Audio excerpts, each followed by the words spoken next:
Assalamualaikum warahmatullahi wabarakatuh. Hai anak-anakku semua, bagaimana kabarnya hari ini? Semoga Allah masih memberikan kita nikmat sehat, nikmat iman, dan nikmat kesempatan untuk belajar ya anak-anak. Berjumpa kembali dengan Ibu Guru dalam pelajaran mentoring. Nah, sebelum kita mulai pelajaran kita pada hari ini, ada baiknya kita mengucapkan basmalah dan doa sebelum belajar ya. Yuk bareng-bareng. Bismillahirrahmanirrahim. Raditu billahi robba wa bil islami dina wa bi Muhammadin nabiyya wa rasulah. Rabbi zidni ilma warzuqni fahma. Amin. Nah, untuk materi kita hari ini, langsung aja simak video berikut ini. Oke anak-anak, kita hari ini akan belajar tentang indahnya kalimat thayyibah. Apa sih kalimat thayyibah? Ada apa aja nih kalimat thayyibah yang akan kita pelajari hari ini? Ada 3 kalimat thayyibah yang akan kita bahas ya anak-anak. Yang pertama, subhanallah, yang kedua masya Allah, dan yang ketiga Allahu Akbar. Nah, nanti kita akan belajar tentang apa sih artinya, kemudian kapan nih waktu mengucapkannya, dan hikmah apa yang bisa kita ambil dari mengucapkan kalimat-kalimat thayyibah tersebut. Jangan-jangan pada saat kita mengucapkan subhanallah, masya Allah, dan Allahu Akbar, kita masih salah timing nih. Nah, gimana? Mau tahu kapan waktu yang tepat kita mengucapkan kalimat-kalimat thayyibah ini? Yuk, simak baik-baik. Kalimat thayyibah adalah kalimat atau ucapan yang baik. Contohnya kalimat subhanallah. Subhanallah juga disebut dengan bacaan tasbih. Zat yang paling suci di alam semesta ini hanyalah Allah. Hanya Allah yang memiliki segala kesempurnaan, suci dari segala bentuk kemusyrikan dan kekurangan ya anak-anak. Kalimat subhanallah ini artinya maha suci Allah. Secara bahasa, ungkapan subhanallah berarti aku menyucikan Allah dari sifat-sifat yang tidak layak untuknya.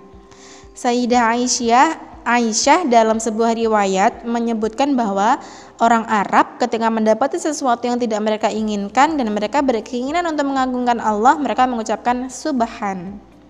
Oleh karena ketika seseorang menyaksikan atau mendengarkan sesuatu yang tidak sesuai dengan keagungan Allah, maka mereka dianjurkan untuk mengucapkan subhanallah atau maha suci Allah. Tujuannya apa? Untuk menyucikan Allah dari berkurangnya keagungannya atau menyucikan Allah dari sifat-sifat kekurangan. Di samping itu, kita dianjurkan mengucapkan subhanallah dalam beberapa keadaan. Yang pertama, ketika kita heran terhadap sikap sesuatu. Misalnya terlalu kaku atau terlalu aneh, begitu kita mengucapkan subhanallah. Kemudian yang kedua, heran ketika ada sesuatu yang besar terjadi, misalnya melihat kejadian yang luar biasa. Ini pernah Nabi Muhammad terkadang tersentak gitu ya, kaget bangun di malam hari karena heran melihat sesuatu yang turun dari langit. Dari Ummu Salamah radhiyallahu an bahwa pernah suatu malam Rasulullah terbangun dari tidurnya. Subhanallah, betapa banyak fitnah yang turun di malam ini. Hadis riwayat Bukhari 115. Kalimat subhanallah disebut juga bacaan tasbih. Kalimat tasbih adalah ungkapan untuk memuji Allah, zat yang paling suci di alam semesta ini. Maka kalimat ini mengandung makna penyucian nama dan zat Allah. Nama Allah harus tetap suci dari segala bentuk kemusyrikan dan kekurangan, karena Allah Maha Pemilik segala kesempurnaan. Begitu ya anak-anak. Kemudian semua yang ada di langit dan di bumi bertasbih kepada Allah, memuji kebesaran Allah. Firman Allah dalam surat Al-Jumu'ah ayat pertama, artinya apa yang ada di langit dan apa yang ada di bumi senantiasa bertasbih kepada Allah, Maha Raja yang Maha Suci, yang Maha Perkasa, Maha Bijaksana. Dan bertasbih kita mengakui keagungan Allah Subhanahu wa taala.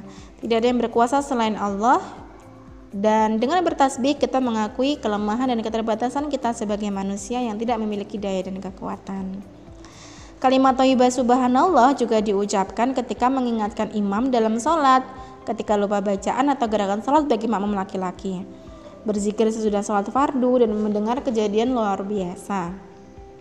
Dan bertasbih akan mendekatkan diri kepada Allah, menambah keimanan kepada Allah, dan menambah pahala. Tentunya juga menjauhkan diri dari perbuatan yang syirik. Begitu ya anak-anak. Itu tadi kalimat thayyibah subhanallah. Lalu kalimat thayyibah yang kedua adalah tentang masya Allah. Nah, masya Allah ini merupakan salah satu dari kalimat thayyibah yang diucapkan ketika seseorang melihat hal yang baik atau yang indah begitu ya, sebagai ekspresi penghargaan, juga sebagai pengingat bahwa semua itu terjadi hanya karena kehendak Allah. Jadi jangan kebalik ya, ketika kita melihat keindahan kita mengucapkan subhanallah, ketika kita melihat keanehan atau keburukan kita mengucapkan masya Allah. Itu kebalik.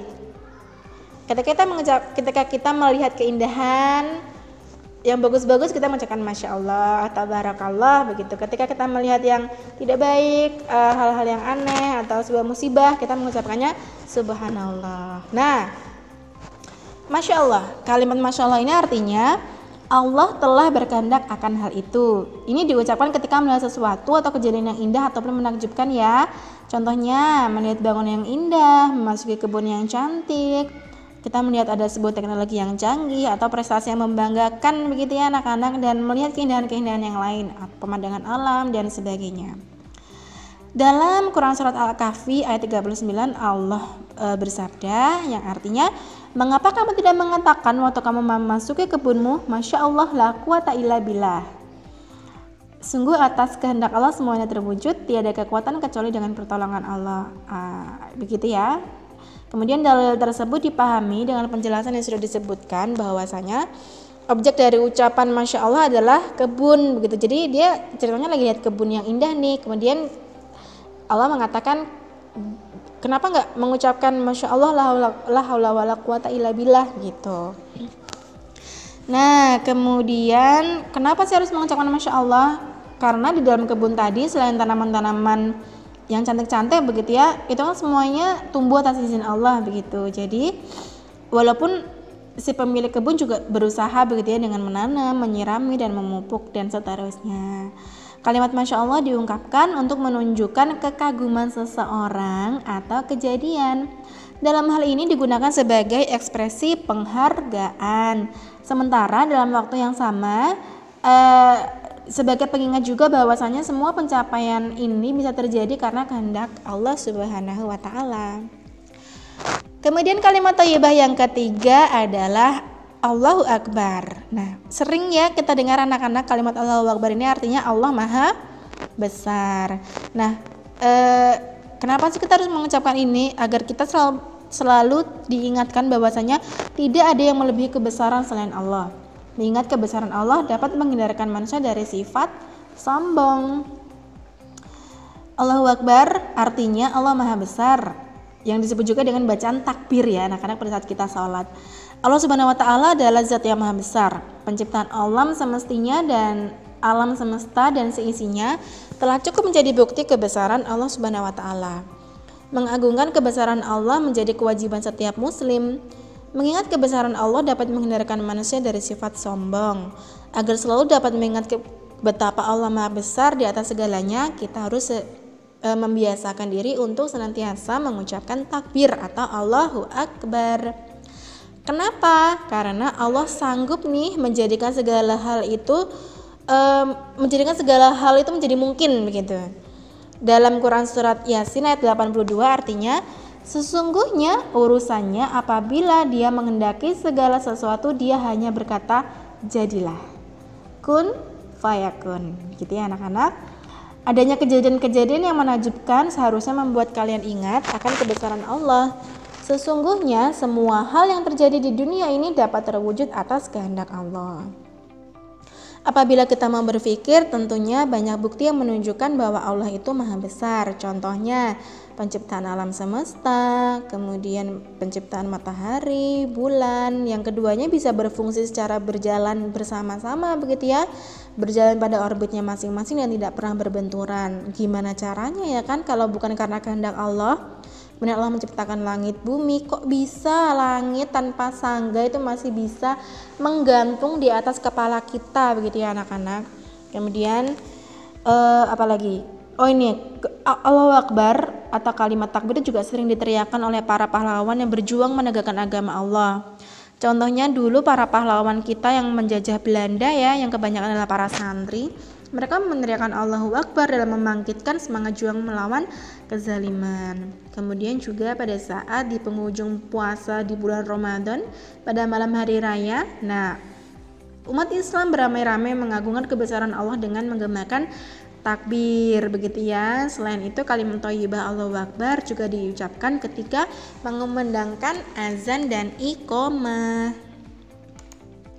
Itu ya anak-anak, bahwasanya ketiga kalimat thayyibah itu tadi ada baiknya ketika kita mengucapkan sesuai dengan waktu dan tempatnya, begitu ya anak-anak. Subhanallah, tadi sudah guru jelaskan bahwasanya ketika kita melihat sesuatu yang aneh, yang sedih, yang bencana, kita kan mengucapkan subhanallah. Ketika kita melihat keindahan, sesuatu yang menakjubkan, kita mengucapkannya masya Allah. Dan ketika kita mengucapkan kalimat takbir Allahu Akbar, pada saat kita melihat kebesaran Allah, begitu ya anak-anak. Begitu materi kita pada hari ini.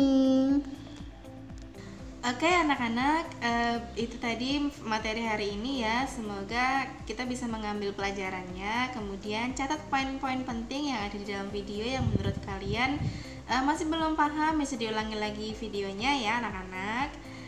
Ketemu lagi dengan Bu Guru pekan depan.